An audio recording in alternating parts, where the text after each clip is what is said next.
Welcome in everyone, James here, and in this video I'm going to be talking all about the new event Unbound Realm and giving you my top tips on everything that this event has to offer.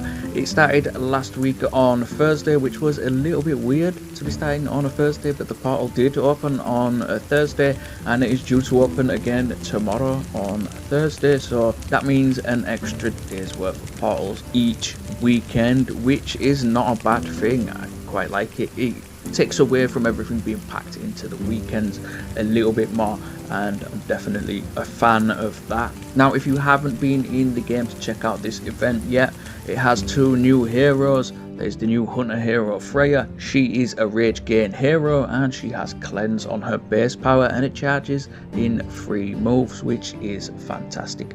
And because she is a hunter hero, she will fill the rage with the Logician's Gauntlet, and she will nearly fill the rage on the Maniacal Gauntlet because those are the hunter speed gauntlets.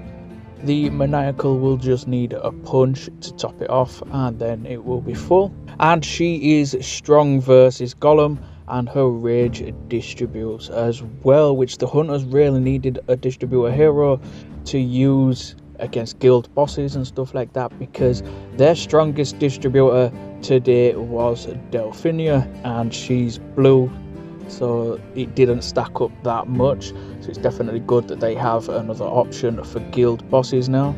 And then there is the unique hero Raphael. He is a mage and he is strong versus goblin type.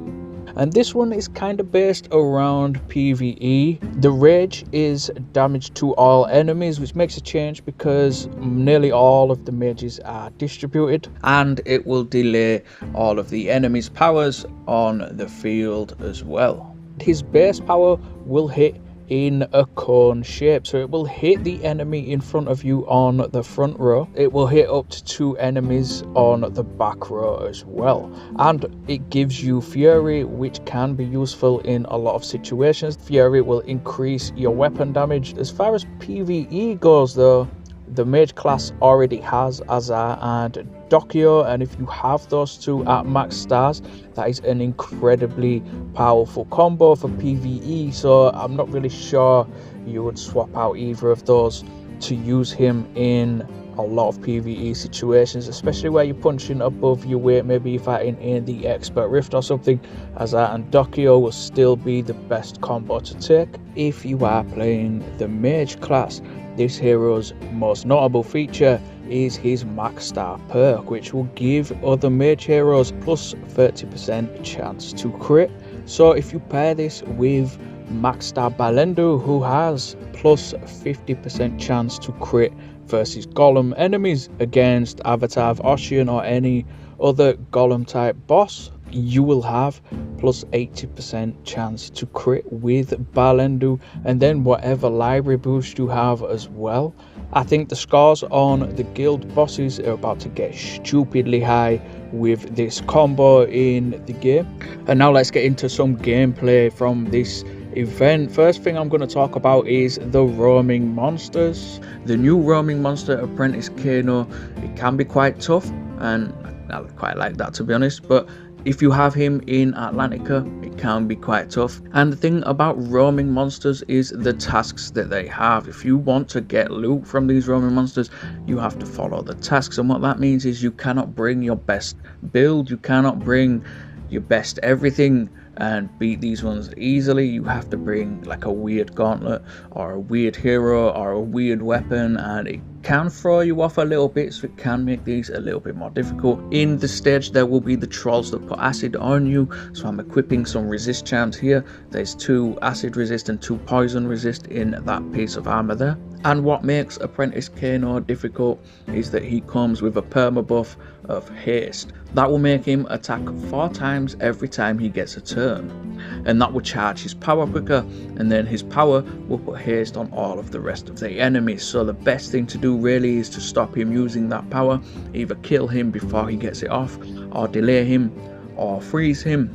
Grim will work pretty well here because he is goblin type, You can freeze him. Obviously Grim will have to be leveled up, otherwise that freeze will not work. He is actually vulnerable to stun as well, so you could bring Millicent or Luke in to stun him and stop him getting that power off. Lots of options, depends on who you have leveled up, or even take the haste buff off of him. If you bring Ayako or Dokio, you can dispel that haste buff, then he will only hit you once, and then it'll take forever for his power to charge and you'll be able to kill him pretty easily. And then after that, I'm going to go on to the next special roaming monster. This is the Lost Knight, and if you've never seen this guy, what you have to do is you have to finish the event track, completely finish it. This one is only 150,000 points, so it's not that bad, but completely finish the event track and then you will get a quest for an extra 5,000 points. Once you complete that and get those extra 5,000 points, you will unlock this roaming monster, the Lost Knight. And what he does is he gives you an event chest every time you kill him, and he spawns once a day at 5 PM in your local time. That's a free chest every single day. Now, if you go onto the event pass, even if you don't buy it, even if you are free to play, if you complete the event pass, you will get 50 shards of the purple hero, Freya. Now that's just on the free side, so you will unlock her as long as you finish the event. However, Raphael, the unique hero, the only way to get him is from the chests. If you open 5 chests, you will get 5 shards guaranteed. When you are opening the chest, there is a tiny fraction of a chance that you will get 50 shards in one go from one of those chests, but by opening them at 5 at a time, that's going to guarantee you 1 shard per chest. And unlocking the roaming monster will give you access to those chests basically for free. You will have to spend some gems to complete the event track. I do not recommend doing this unless you are in the final portal, the last one that gives you the most points. In that final portal, it says level 55 on it, but if you are any higher than level 60, they will scale to your level. So when I go in there at level 70, the enemies are also level 70, and it is quite difficult, but I'm going to go over lots of strategies on the portal itself a little bit further into the video. But what you have to do is complete the event track, and then you'll get this roaming monster, and then you'll be able to access basically free chests just by using gems that you can store up on your account for free. A lot of ways to accumulate gems without spending any real money, and that is pretty good. You just have to start saving them. And now let's go on to the portal, and 90% of this game is getting the setup right. So I'm going to talk you through the setup that I'm using, and I have devised options for every single class in the game. Here's how I did that. This is what my armor looks like. If you followed my build guide, yours should look pretty similar. But on the body piece there, I've got 4 defense charms and 1 status charm. That status charm is weaken chance, which will keep me covered for the PvE stuff that I need it for. On the helmet there is 3 defense charms and there's 2 resist charms. Now that unique one there is expose resist, which will be relevant in this portal, and then the other 3 are just hero power, and what that allows me to do is swap out the other 3 for every other class in the game because I have the side pieces built, and now I'm able to simulate what every single class will do without having to change my build up that much. Now I will mention that the side pieces I am using to change class are only level 60, so by equipping them I will lose about 700,000 points of defense, and that's quite significant. But even with that, I managed to get all of these strategies working, and a big part of that is the hammer. I'm just going to explain how this hammer works now. It has 2 crit chance on chain, and that adds up to 100% crit chance. And then your gauntlet, any gauntlet that is leveled up, will give it an extra 25% chance to crit. So now you sit at 124% chance to crit, and it's basically guaranteed. Now these enemies can put unfocus on you. If you check out Carmilla's card, you can see the unfocus will lower your crit chance by 25%. So when these enemies unfocus me, I will have 99% chance to crit, and it does fail every now and then, but it works more often than not, and that I believe is the key to autoing this portal. And obviously you will have to attune that hammer to Goblin and Golem to increase the damage even further. I have the Expose Resist charm, so I'm combating Expose from these enemies, and I'm combating Unfocus from these enemies with the weapon. And for Warrior, I was just autoing with the Valiant Gauntlet, Queen Critter, and Logan. Now, if you are finding that you still die using this setup, you can swap Queen Critter for Ericsson, and what Ericsson will do is, if he is max stars, he will weaken that entire front row and increase your survivability even more by lowering the incoming damage, and Logan will still be just giving you heals every time his base power goes off, so you can't really go wrong. Now the next class I'm going to talk about is Mage. Now for Mage, I took Azar and Alder. Now, because Azar will charge in 3 moves if you have a Mage Speed Gauntlet, that's the Maverick, and the Rebel, it will just use his base power every single turn and it will not give the hero a go. So the best thing to do is to equip a weird gauntlet that does not speed up mages. What that's going to do is it will slow the heroes down and they will have a turn each, they will alternate, and it'll all work pretty well together. Now you can swap Alder in this scenario for Raphael, the new hero, because he will hit in a cone shape, as I've already said, but he will give you Fury as well, which will further increase the damage output from your hammer, and that's never a bad thing. And the next class is Rogue. Now for Rogue, I used Lucius. Lucius still takes 3 business days to charge up, but they have buffed his base power. It will now give you Protect for 3 turns, and that's not a bad thing. The heal is quite generous as well. I'm using around 300 hero power for every one of these classes. And then for the second hero, I have Samael. Now what he's going to do is he's going to swipe the entire front row and delay all of their powers, so he will slow them down and prevent them from putting the debuffs on you as often, and that is with the Lawful Gauntlet as well, which boosts the hammer damage and it will speed those heroes up a little bit. Now for the next one, it's Alchemist, and I left the Lawful Gauntlet on. The heroes I have are Bacon and Ayako. Now Bacon will charge in 3 moves, so again I'm using a weird gauntlet because I don't want him to go every single turn. And then what he's going to do is he hits in a cone. All of the heroes that used to hit in a straight line will now hit in a cone with the potential to hit 2 enemies on the back row.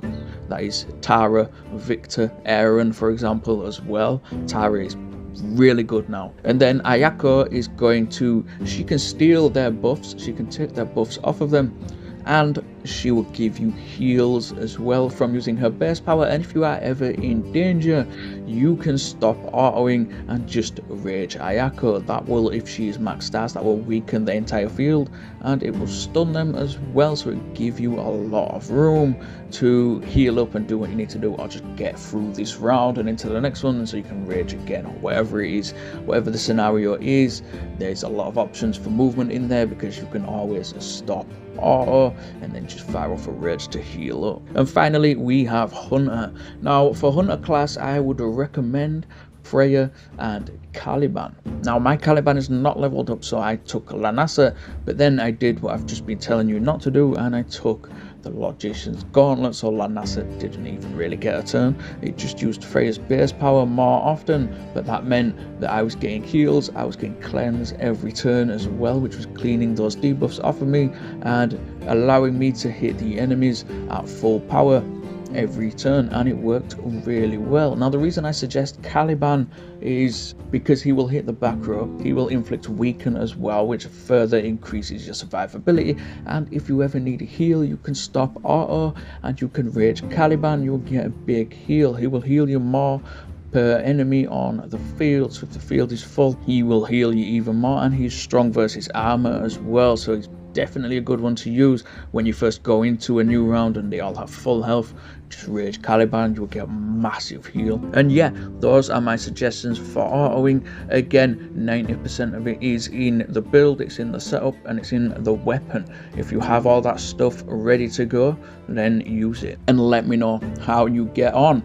But for this next bit, I'm going to talk about how I would do it as a newer player. Now what I did is I equipped some level 1 armor just to get rid of some hero charms, and I went in with 100% alchemist power. I was using Bacon and Ayako, and my triangle weapon for protect. So I have weaken from Ayako because she is max stars. Grim will fill in here if your Ayako is not max stars. Level up Grim for this kind of stuff. If you play Alchemist, that is, anyway. But Alchemist is kind of the easiest one for me to show you, and it's the most common one for newer players as well. So I have the protect weapon, I have Ayako for weaken, and I have Bacon there as well, and I'm using the chaotic gauntlet. Now because Bacon and Ayako charge relatively quick, Bacon is 3 turns, Ayako is 4, with this gauntlet I will be able to gain rage really quick. And basically what I'm doing is I'm swinging the weapon once to get protect, to buff myself up, and then I'm punching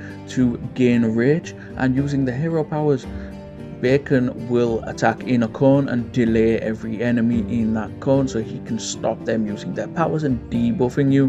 However, you do need to kind of understand the buffs because there's a lot going on the screen in this event, and the buffs and debuffs, there's 3 buffs and there's 3 debuffs, and they are the opposites of each other. So protect is the opposite to expose, fury is the opposite to weaken, and focus is the opposite to unfocus. Now the buffs and debuffs overwrite each other, so if the enemy has focus already, which these enemies do, they all have their own permanent buff.